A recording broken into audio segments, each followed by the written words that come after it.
The loudest applause I ever heard came from people who believed I had just been destroyed. That was the thought that crossed my mind as I stood beneath the crystal chandeliers of the Grand Crescent Ballroom, smiling politely while hundreds of guests stared at me. My name is Margaret Collins. I am 68 years old, a widow, and until that evening, I believed humiliation was something that happened quietly behind closed doors. I was wrong. My son Daniel had insisted I attend the company's 40th anniversary gala. "It wouldn't be the same without you, Mom," he had said over the phone with a warmth I hadn't heard in months. His wife, Ashley, had personally chosen my navy blue dress and even sent a car to bring me downtown. I allowed myself to believe that perhaps our family had finally found its way back to one another after years of growing distance. The ballroom looked magnificent. Fresh white roses decorated every table. Soft jazz floated through the air while waiters carried silver trays filled with sparkling cider and elegant hors d'oeuvres. Everywhere I looked, I saw familiar faces smiling politely, former employees, longtime clients, neighbors, and friends who had watched our family business grow from a small storefront into one of the most respected companies in the county. For a little while, I felt proud. Proud of my late husband, proud of my son, and grateful that our family story had meant something to so many people. Then Ashley stepped onto the stage. She wore a brilliant white evening gown that caught every light in the room. Holding the microphone with effortless confidence, she thanked everyone for attending before announcing a surprise tribute celebrating the people who had helped shape the company's history. The large screen behind her came alive with old photographs. There was my husband opening our first office, Daniel as a little boy sweeping the warehouse floor during summer vacations, Christmas parties, company picnics, ribbon cuttings, and charity events. I smiled as memories washed over me. Then the final slide appeared. My photograph filled the enormous screen. Underneath it, in elegant gold lettering, were the words, "The woman who never knew when to leave." For one endless second, silence settled across the ballroom. Then scattered laughter echoed through the room. A few people looked away awkwardly. Others smiled uncertainly, assuming it was some kind of harmless family joke. I heard silverware pause against china. I noticed conversations stop halfway through a sentence. Even the musicians seemed unsure whether to continue playing. Ashley laughed softly into the microphone. We all know every successful family has someone who just can't let go of the spotlight. More laughter followed, louder this time. I slowly turned toward Daniel. He wasn't laughing, but he wasn't stopping it either. He simply lowered his eyes, adjusted the cuff of his tuxedo, and remained perfectly still. In that moment, I realized something far more painful than the words on the screen. My humiliation had not been spontaneous. It had been planned. Every invitation, every decoration, every smiling welcome had led to this carefully staged moment. I could have defended myself. I could have walked onto that stage and demanded an explanation. Instead, I reached for my glass, took one slow sip, and smiled. Not because I wasn't hurt. I was. The embarrassment settled deep inside my chest like cold winter air. But something else settled there too. Clarity. As Ashley accepted applause for her clever joke and guests slowly returned to their conversations, I understood that they believed the evening was over. They believed they had written the final chapter of my story in front of everyone who mattered. They had no idea they had only written the first sentence. I left the ballroom that evening with the same calm expression I had worn inside, but the drive home felt much longer than the 23 miles it actually was. The city lights drifted past the window while memories I had carefully tucked away for years began returning one by one. Looking back, I realized that night had not come out of nowhere. It had been growing quietly, like a crack spreading across old glass. After my husband, Thomas, passed away 4 years earlier, the house became painfully quiet.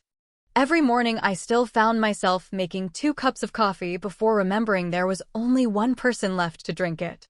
I kept his favorite chair exactly where he had left it. His reading glasses still rested inside the drawer of the side table because moving them somehow felt like saying goodbye all over again. Daniel visited often during the first few months. He mowed the lawn without being asked, fixed loose cabinet doors, and stayed long enough for dinner on Sundays. Then Ashley slowly became the one arranging every visit. There was always a schedule, always another commitment, always a reason they could not stay very long. Birthdays became lunches instead of dinners. Holidays became quick visits instead of weekends together. Little traditions quietly disappeared until I almost forgot they had ever existed. At first, I blamed life itself. Young couples were busy. Careers demanded time. Families changed. That was what I kept telling myself whenever another invitation was canceled or another phone call ended after only a few minutes. Yet there were moments that stayed with me. One afternoon, I stopped by Daniel's office with homemade cookies because I knew he had been working late all week. Ashley met me in the lobby with a smile that never reached her eyes. She thanked me politely, accepted the container, and suggested it would be better if I called before visiting next time because unexpected appearances could distract the executive team. I apologized immediately, embarrassed that I might have caused trouble. Daniel never mentioned the visit afterward.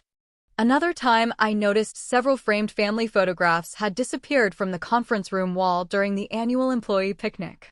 Pictures of Thomas building the first warehouse, photographs of me serving meals during company volunteer events, and snapshots from the early years had all been replaced with newer corporate branding. When I asked Ashley about it, she laughed gently and said the company was embracing a more modern image. I nodded because arguing over photographs seemed foolish, but the empty spaces stayed with me long after everyone else forgot the conversation. Even inside my own home, subtle changes kept appearing. Ashley often asked whether maintaining such a large house was becoming exhausting. She mentioned luxury retirement communities with fitness centers, libraries, and organized activities. She always presented the idea as concern, never pressure, yet somehow every conversation circled back to the same subject. Daniel usually remained quiet, stirring his coffee while she spoke. Whenever I looked toward him, hoping he would change the topic, he simply smiled politely and said they only wanted what was best for me. I believed them because they were my family. I wanted to believe them. Standing alone in my kitchen after the gala, I placed my evening purse on the counter and looked around the house Thomas and I had built together nearly 40 years earlier. The silence no longer felt lonely. It felt different. It felt as though the pieces of a puzzle had quietly shifted into place. For the first time, I stopped asking whether the humiliation had been a joke. Instead, I asked myself a far more unsettling question. What if that public embarrassment had never been the destination at all, but only the beginning of something much larger? The next morning, I did something I had not done in years. I stopped waiting for someone else to explain my own life to me. I made a fresh pot of coffee, opened the curtains, and sat at the kitchen table with a yellow legal pad that Thomas had always kept in the drawer beside the refrigerator. The paper remained blank for several minutes while I listened to the familiar sounds of the old house settling around me. Then I wrote one simple question across the top of the page. What changed? I began listing every small moment that had once seemed too ordinary to matter. The missing photographs. The conversations about retirement communities. The canceled family dinners. The growing distance in Daniel's voice whenever Ashley was nearby. Separately, none of them meant very much. Together, they painted a picture I could no longer ignore. Around 10 o'clock, my telephone rang. The caller identification displayed a name I had not seen in months. Helen Foster. She had worked alongside Thomas for nearly 30 years before retiring, and she still sent me Christmas cards every December. Her voice sounded hesitant. She asked if we could meet for lunch somewhere quiet, because she wanted to discuss something that should have been said a long time ago. We met at a small family-owned cafe just outside downtown, the kind of place where nobody hurried you away after your meal. Helen looked around before speaking, as though she wanted to be certain no familiar faces were nearby. She folded her hands together and took a slow breath. She told me that several employees had noticed unusual changes over the past year. Decisions that Thomas would never have approved were suddenly being made without discussion. Longtime staff members were quietly encouraged to retire early. Company records that had once been stored in open filing systems were now accessible only to a small inner circle. I asked whether Daniel had ordered those changes. Helen hesitated before answering. She said Daniel signed the paperwork, but Ashley attended nearly every executive meeting and often spoke before he did. The words settled heavily between us. I remembered how confident Ashley had sounded on stage the night before, as though she had been rehearsing that moment for weeks. Helen reached into her handbag and placed a folded envelope on the table. She said she had debated whether to bring it at all. Inside were copies of meeting agendas and internal announcements showing that several major decisions had been scheduled without informing members of the original founding board, including me. My name appeared only once, beside a note that read, "Honorary Family Representative." I stared at those words much longer than I expected. Honorary. As though decades of sacrifice had become little more than a ceremonial title.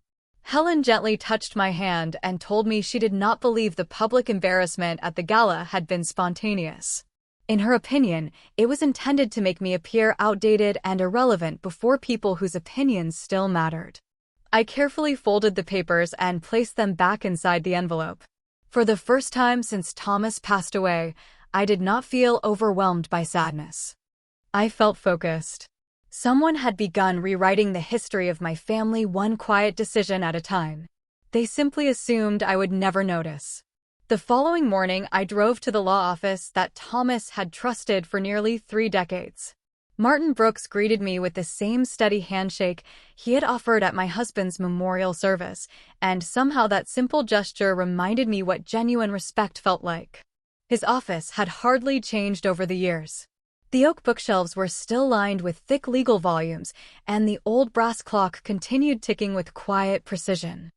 I placed Helen's envelope on his desk without saying a word. Martin read every page carefully before leaning back in his chair. He did not look surprised. Instead, he folded his hands and asked a question that caught me off guard. He asked whether I had signed any documents during the past 2 years without reading every page in detail. I thought about holiday gatherings, charity events, company celebrations, and quick visits to Daniel's office. More than once Ashley had appeared with folders, explaining they contained routine acknowledgments, insurance updates, or ceremonial paperwork connected to the company. I had trusted my family. I signed where they indicated because I never imagined I needed to protect myself from the people I loved most. Martin requested copies of everything I could remember. Fortunately, I had always kept an organized filing cabinet at home. Thomas used to joke that I could find a receipt from 20 years earlier faster than anyone else could find yesterday's newspaper. That habit suddenly became far more valuable than I ever expected. Together, we spent the afternoon reviewing folders, correspondence, board notices, and financial summaries. Most of the records were perfectly ordinary, but every so often Martin paused, placed a colored tab on a document, and made a handwritten note in the margin. I watched the small pile of marked papers slowly grow. None of them alone seemed alarming. Together they revealed a pattern. Decisions had gradually shifted away from the founding board. Long-standing procedures had quietly been replaced. My role had been reduced step by step until it existed mostly in name. What disturbed me most was not what had changed, but how carefully those changes had been introduced. Nothing happened quickly enough to attract attention. Each adjustment looked reasonable by itself. Martin finally closed the last folder and looked directly at me. He explained that appearances often mattered as much as paperwork. If someone wanted to convince others that a respected founder was no longer relevant, public perception became an important tool. Suddenly the gala made perfect sense. The joke on the giant screen had not been designed merely to embarrass me. It had encouraged everyone present to see me as someone from the past instead of someone who still belonged in the present. I remembered the uncertain laughter in the ballroom, the uncomfortable expressions, and Daniel lowering his eyes instead of speaking. The memory still hurt, but it no longer confused me. Before I left, Martin handed every original document back to me and advised me not to confront anyone yet. Facts, he reminded me, became stronger when allowed to stand on their own. As I carried the neatly organized folders back to my car, I realized I was no longer searching for answers. I was assembling them one careful piece at a time, and for the first time since that unforgettable evening, I believed the complete picture would eventually speak louder than any public humiliation ever could. Over the following week, I made certain that nothing about my routine appeared unusual. I attended my volunteer shift at the public library on Tuesday morning, bought fresh flowers at the neighborhood market on Thursday, and even accepted Ashley's invitation to Sunday dinner as though the gala had become nothing more than an awkward misunderstanding. She welcomed me with the same polished smile she always wore when other people were watching. Daniel hugged me quickly before returning to the grill in the backyard, and for a few moments the afternoon almost felt normal. I noticed Ashley studying me from across the patio several times. Perhaps she expected tears. Perhaps she expected anger. Instead, I complimented the lemonade, admired the new patio furniture, and asked Daniel about a recent community project his company had sponsored. My calm seemed to confuse them far more than any argument could have. As lunch came to an end, Ashley casually mentioned that the executive board would soon meet to discuss the company's long-term direction. She described it as an exciting opportunity to modernize the business for the next generation. Daniel nodded in agreement without adding much of his own opinion. I simply smiled and wished them both success. Before leaving, I thanked Ashley for inviting me. The surprise on her face lasted only a second, but I noticed it. On the drive home, I realized something important. They had carefully prepared themselves for confrontation. They had no plan for quiet observation. The next morning, Martin called to tell me he had completed a preliminary review of several corporate records. Nothing he found suggested immediate wrongdoing, but the timeline revealed an unmistakable pattern. Major organizational changes accelerated shortly after Thomas passed away, and nearly every proposal carried Ashley's recommendations before receiving Daniel's approval. Martin reminded me that influence often left fewer fingerprints than direct action, yet it could shape every important decision. Later that afternoon, Helen visited my house carrying an old photo album she had discovered while cleaning her attic. Together we turned the pages, filled with company picnics, holiday gatherings, and volunteer events from decades earlier.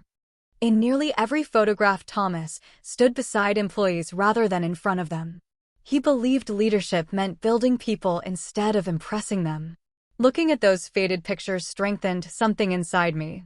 This company had never been built on applause or appearances. It had been built on trust. That evening, my telephone buzzed with a message from Ashley announcing another company celebration scheduled for the following Friday. She explained that several important announcements would be made and hoped I would attend because it would mean so much to the family. I read the message twice before placing my phone on the kitchen table. Her words sounded warm, but after everything I had learned, I heard something else beneath them. Confidence. She believed the difficult part was already over. She believed I had accepted the role she had assigned to me. Quietly, I opened the folder Martin had organized and reviewed every document once more. Each page represented another piece of the truth, and each piece fit a little more neatly than the last. I closed the folder, turned off the kitchen light, and looked through the window toward the garden Thomas and I had planted years before. Some flowers bloom quickly, while others require patience before revealing their full color. I decided my next step would follow the second path. Friday arrived with bright autumn sunshine and unusually cool air. I reached the company headquarters 15 minutes early, just as I always had throughout the years Thomas and I built the business together. Employees greeted me with polite smiles, although I noticed many of them seemed uncertain about how to act after what had happened at the previous gala. I answered every greeting warmly and continued toward the conference room where the executive presentation would take place.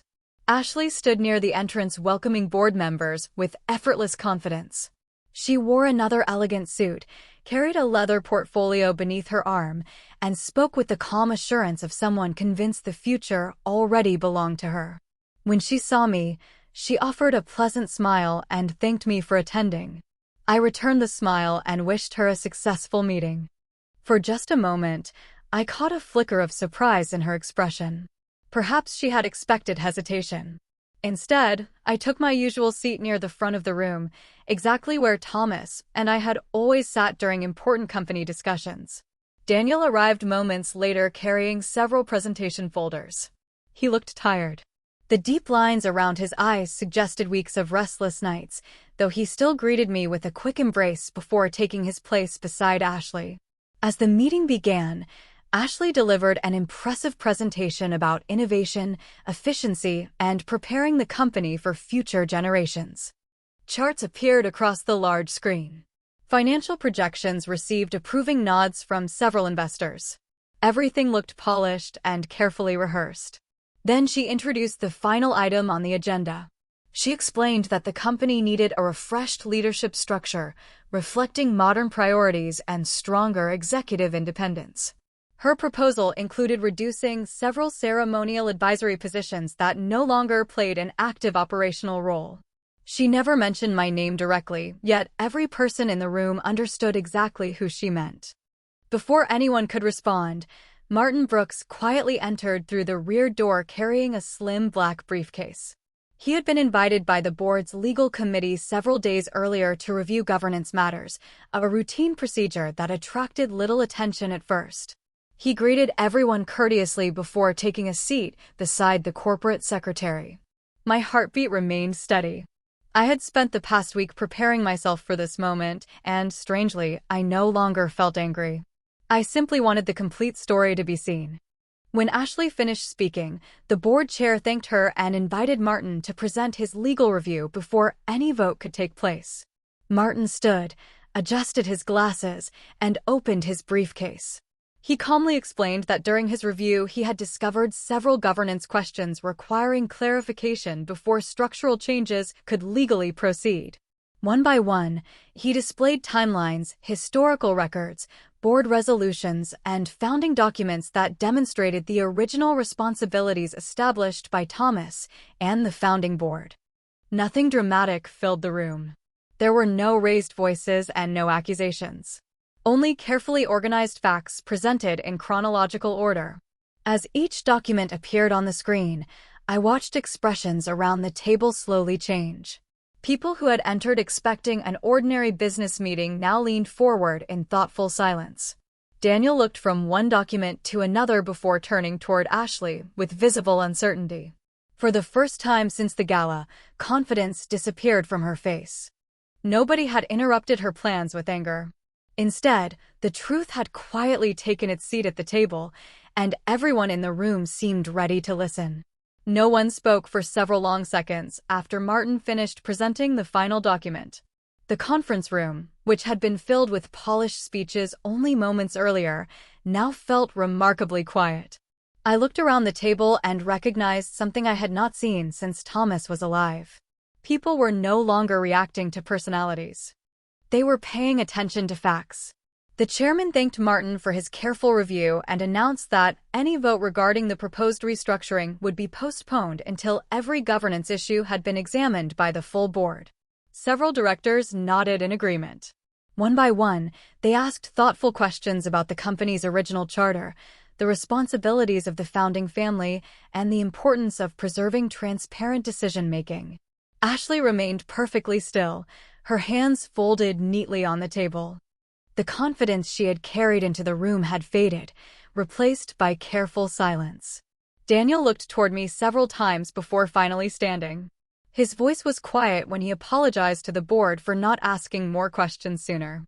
He admitted that he had trusted processes without fully understanding how much had gradually changed. Hearing those words did not erase the hurt I had carried for months, but they reminded me that people sometimes lose their way one small decision at a time rather than through a single dramatic moment. When the meeting concluded, employees slowly gathered outside the conference room. Some offered warm smiles. Others thanked me for everything Thomas and I had done during the early years of the company.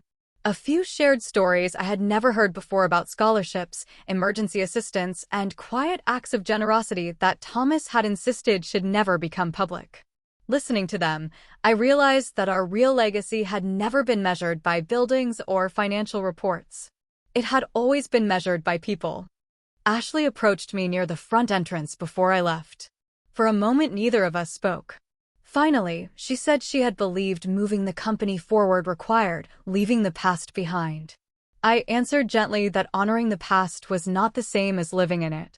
A strong future could never be built by pretending the people who laid the foundation no longer mattered. She lowered her eyes and quietly thanked me before walking away. Daniel asked if we could have dinner together sometime soon, just the two of us. I told him I would like that, but trust, like a garden, grows only when it is cared for consistently. He understood without arguing. As I stepped outside, the late afternoon sun warmed the front steps of the building Thomas had once dreamed of owning. I paused only long enough to look back one final time. The applause that had once embarrassed me no longer mattered. The laughter had faded. The uncomfortable headlines people might remember would eventually disappear. What remained was something far more lasting. Dignity does not depend on the loudest voice in the room, nor does respect come from a title on an office door. Both are earned quietly over a lifetime of choosing honesty, patience, and grace when easier choices are available. I walked to my car carrying nothing except my handbag and a peaceful heart. They had tried to make me believe I no longer belonged, but in the end I discovered that true belonging is never something another person can give or take away. It begins the moment you remember your own worth and refuse to surrender it, no matter who is watching.